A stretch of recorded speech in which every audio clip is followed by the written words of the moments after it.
Hello guys, good morning. तो आप लोग सोच रहे होंगे मैम रोज़ बोलती है ये लास्ट वीडियो है, ये लास्ट वीडियो है, ये लास्ट वीडियो है ना। और ऐसे कर करके आपको इतना सारा पढ़ा दिया। तो डोंट वरी, ये पक्का लास्ट वीडियो है, ठीक है। इसके बाद में ज्योग्राफी के इंपॉर्टेंट क्वेश्चंस नहीं आएंगे, पहले ही बोल रही हूँ, ठीक है। इसके बाद में इतिहास या आर्ट एंड कल्चर में से कुछ करवाऊंगी। तो खेतड़ी सिघाना ताम्रपट्टी में तांबे की प्राप्ति जिस अयस्क उससे होती है उसका नाम है। तो इसके अंदर ऑप्शन 1 करेक्ट है, केल्कोपाइराइट। मैं आपसे एक रिक्वेस्ट करूंगी कि अगर किसी ने नहीं देखी हो कोई वीडियोस तो जाके प्लेलिस्ट में देख लेना। ज्योग्राफी और राजस्थान के नाम से प्लेलिस्ट बनी हुई है, वाकई में बहुत इंपॉर्टेंट है ये सारे सवाल, आपको सम्मिलित करना है। तो सीसा एवं जस्ता का जो है कि मतलब कहाँ से मिलता है, कौन से डिस्ट्रिक्ट वगैरह। तो इसके अंदर बीकानेर। लिग्नाइट कोयला जो है, नहीं नहीं, सीसा एवं जस्ता के लिए तो उदयपुर फेमस है, ठीक है। लिग्नाइट कोयला के लिए बीकानेर, जो अभ्रक है उसके लिए भीलवाड़ा, और जो जिप्सम है तो एक ही बच गया, नागौर, ठीक है। इसके अंदर ऑप्शन 1 करेक्ट हो जाएगा। चंदेरिया सीसा जस्ता प्रद्रावक किस जिले में स्थित है? तो जी ये जो है, जो भी है चंदेरिया सीसा जस्ता, है ना, ये है चित्तौड़गढ़ में। राजस्थान में सीसा जस्ता सांद्र के उत्पादन से संबंधित क्षेत्र है। सांद्र के उत्पादन से अगर आपसे पूछे तो जावर। भीलवाड़ा जिले के आगूचा गुलाबपुरा क्षेत्र से कौन सा खनिज प्राप्त होता है? तो आगूचा गुलाबपुरा क्षेत्र से जस्ता प्राप्त होता है। जावर खान किस जिले में है? तो जो जावर खान है वो उदयपुर में है। उदयपुर की जावर खान किसके लिए प्रसिद्ध है? तो उदयपुर की जो जावर खान है वो फेमस है जिंक जस्ता के लिए। राजस्थान में सीसे की सबसे बड़ी खान कहाँ पर है? तो सबसे बड़ी खान किसकी? सीसे की, तो वो जावर में है। मैग्नीज का सर्वाधिक उत्पादन जिस जिले में होता है वह कौन सा है? तो मैग्नीज का सर्वाधिक उत्पादन कहीं होता है तो वो है उदयपुर। राजस्थान में पन्ने की खानें कहाँ स्थित है? तो पन्ने की जो खानें हैं वो आपको अजमेर में और उदयपुर दोनों डिस्ट्रिक्ट में देखने को मिलेगी। विश्व में पन्ने की सबसे बड़ी मंडी कहाँ पर है? तो विश्व की के अंदर भी बात करी जाए तो उसके अंदर जयपुर अपनी बाजी मार लेगा। राजस्थान का पहला डीएपी खाद प्रोजेक्ट कहाँ स्थापित होना प्रस्तावित है? तो ऑप्शन 4 कपासन, चित्तौड़गढ़। गोट मांगलोद जो जिप्सम भंडार एवं खादानों के लिए सुप्रसिद्ध है किस जिले में स्थित है? तो जो गोट मांगलोद है, सबसे पहले तो ये पता होना चाहिए किसके लिए फेमस है, जिप्सम के लिए, है ना। और ये कहाँ पर स्थित है? तो जो गोट मांगलोद है वो नागौर में स्थित है। राजस्थान में निम्न में से किस किस्म का कोयला पाया जाता है? तो यहाँ पर आपको लिग्नाइट किस्म का कोयला देखने को मिलेगा। राजस्थान में किस केंद्र को संगमरमर मंडी के रूप में भी विकसित किया जा रहा है? तो संगमरमर मंडी के रूप में विकसित किया जा रहा है किशनगढ़ को। आपको पता है ना, किशनगढ़ जो है वो मार्बल के लिए फेमस है। ये वो किशनगढ़ था जो अजमेर डिस्ट्रिक्ट में पड़ता है, ओके। राजस्थान देश में जिन खनिजों का एकमात्र उत्पादक राज्य है वे खनिज है, तो जास्पर, तांबड़ा, वोल्स्टोनाइट और पन्ना। पलाना की खाने क्यों प्रसिद्ध है? तो जो पलाना की खाने हैं वो लिग्नाइट कोयले के लिए फेमस है। डेगाना जो नागौर में पड़ता है के निकट किस पहाड़ी में टंगस्टन पाया जाता है? यह खनिज टैंक भेदी गोलों के निर्माण, मोटर उद्योग एवं विद्युत उपकरणों में भी काम आता है। तो वो कौन सी पहाड़ी है जहाँ पर आपको टंगस्टन देखने को मिलता है? वो है रावल पहाड़ी। कहाँ? डेगाना, नागौर में। वह खनिज पदार्थ जो राजस्थान का सोना कहलाता है, रासायनिक खाद बनाने में भी यूज़ आता है। तो आपको 2 हिंट दे दी, है ना। तो इसके अंदर ऑप्शन 4 करेक्ट हो जाएगा, रॉक फॉस्फेट। वह खनिज पदार्थ जिसके उत्पादन में राजस्थान का एकाधिकार है, जो हरी अग्नि, हरे रंग का रत्न कहलाता है, उदयपुर में पाया जाता है।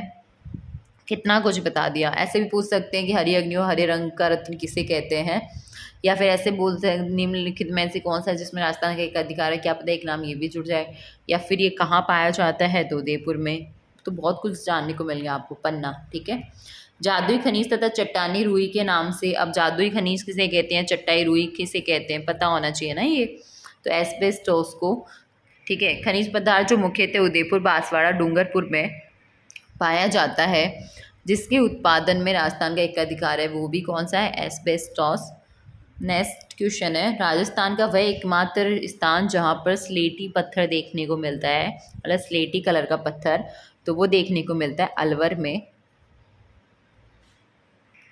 अब देखा है, ऐसे मिलान वाले सवाल काफ़ी देखने को मिले होंगे और ऐसे सवाल बहुत बार पूछे जाते हैं, है ना।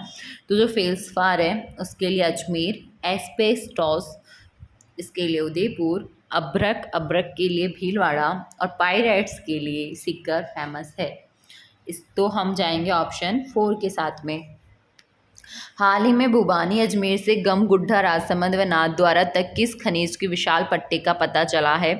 तो ये पता चला है राज एक सेकेंड। हाल ही में भूबानी अजमेर से गमगुड्ढा, एक तो ये भी पता होना चाहिए भूबानी किस डिस्ट्रिक्ट में और गमगुड्ढा कहाँ पर है ना, व नाथद्वारा तक किस खनिज की विशाल पट्टी का पता चला है? तो इसके अंदर ऑप्शन 2 करेक्ट हो जाएगा, पन्ना। उत्तरी भारत का एकमात्र राज्य जहां विभिन्न रंगों व डिजाइनों में ग्रेनाइट के विशाल भंडार है, तो ग्रेनाइट के विशाल भंडार कहाँ पर है? तो राजस्थान में।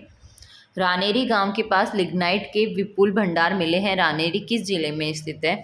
तो आपको ये भी पता होना चाहिए रानेरी गांव के पास में किसके भंडार मिले हैं? तो ध्यान रखना, लिग्नाइट कोयले का एक प्रकार है, बताया था ना। और रानेरी किस जिले में स्थित है? तो जो रानेरी है वो बीकानेर डिस्ट्रिक्ट में पड़ता है। राज्य में निर्यात होने वाला प्रमुख खनिज है, तो राजस्थान में निर्यात होने वाले प्रमुख खनिज कौन कौन से हैं? वो है संगमरमर, फेल्सपार, क्वार्ट्ज और वोल्स्टोनाइट।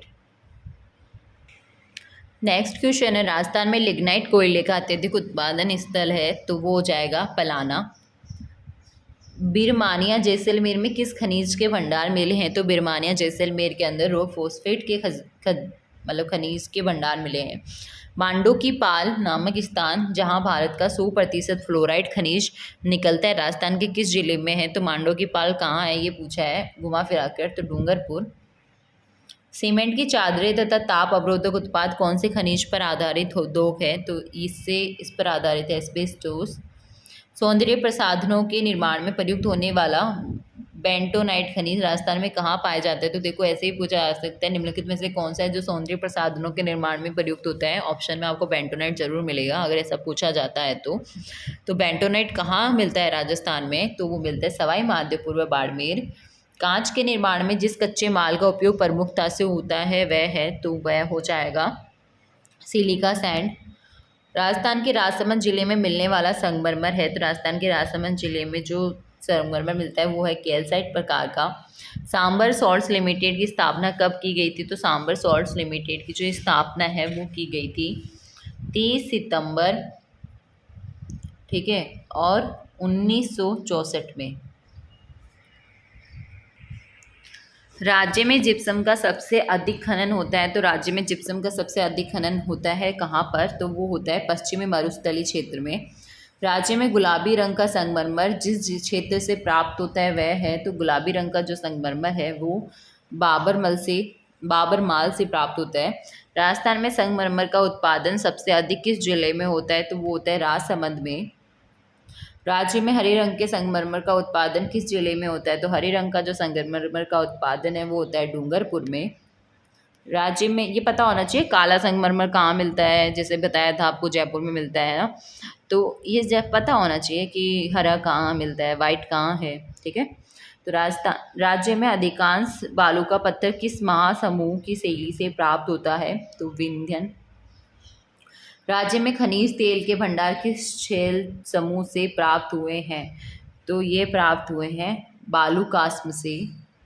राज्य में गुलाबी ग्रेनाइट का सबसे अधिक खनन किस जिले में होता है? तो राज्य में खनिज तेल के भंडार जो है ना, मतलब राज्य में जो गुलाबी ग्रेनाइट का सबसे अधिक खनन है वो कौन से जिले में होता है? तो ध्यान रखना बाड़मेर।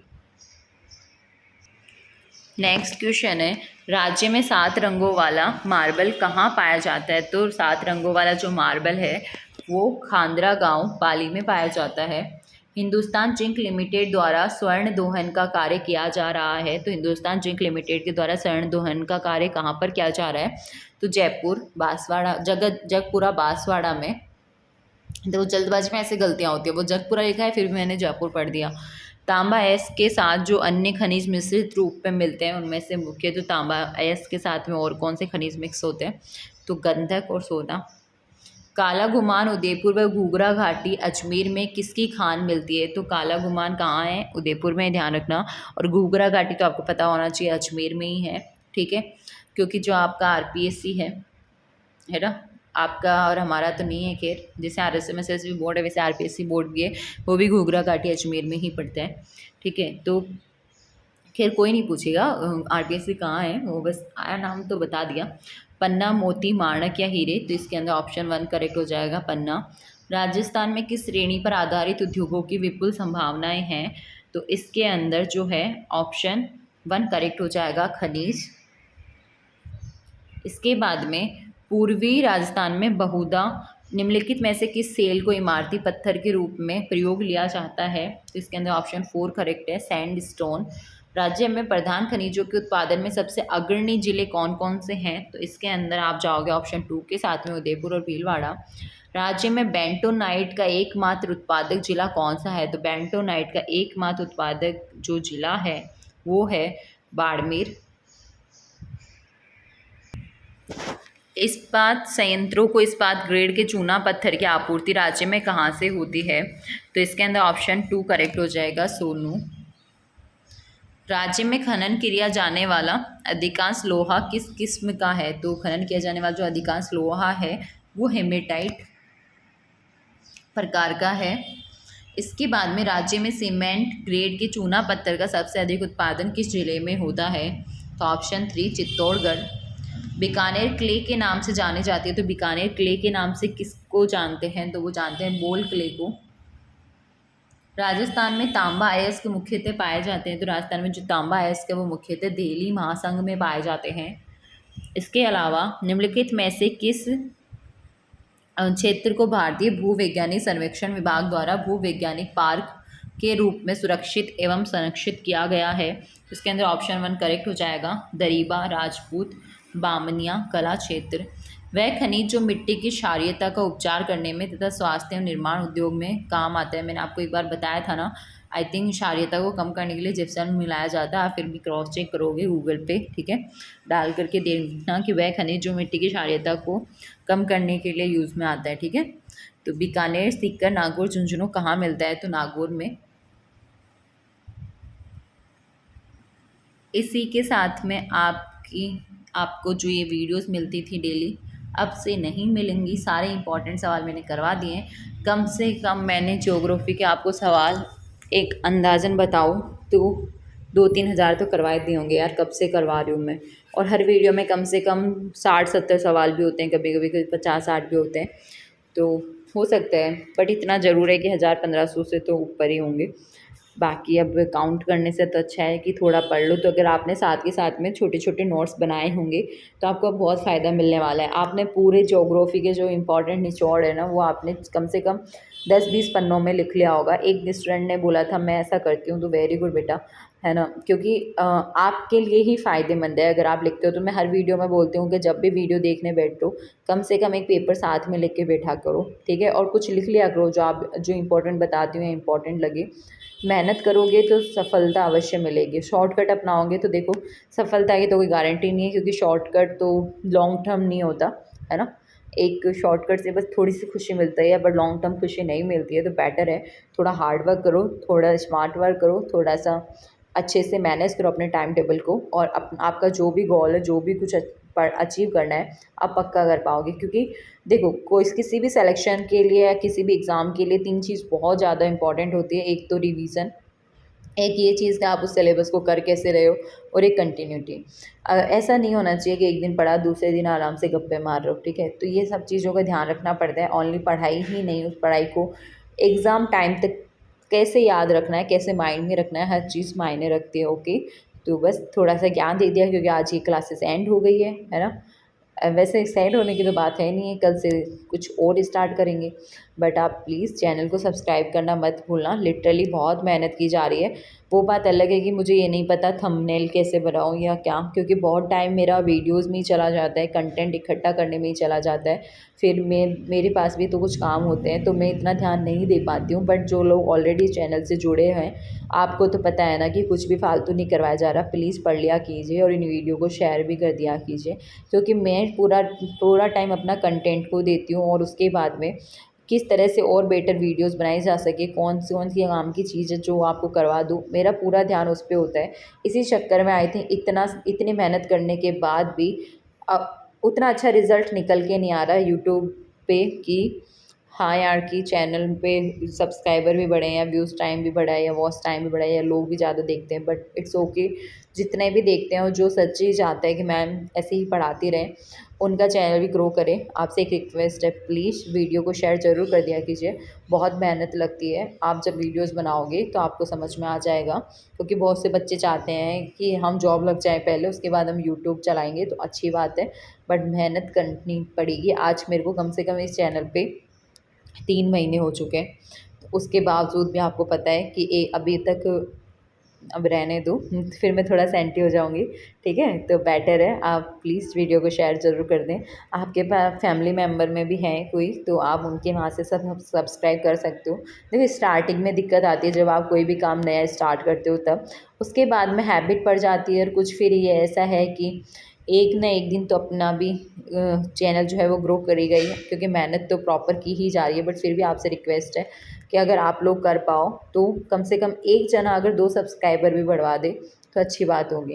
अब आप सोच रहे हो कि मैम, हाँ, पढ़ा रहे हो और ये भी बोल रहे हो, हाँ देखो, मैं आपके लिए इतना कर रही हूँ तो इतना बोलने का हक तो आई थिंक मैं रखती हूँ, ठीक है? मिलते हैं नेक्स्ट वीडियो में। अब आर्ट एंड कल्चर या इतिहास में से कुछ स्टार्ट करूँगी, मैं देख लूँगी अपने हिसाब से कि क्या ज़्यादा बेनिफिशियल होगा, ठीक है? Bye bye.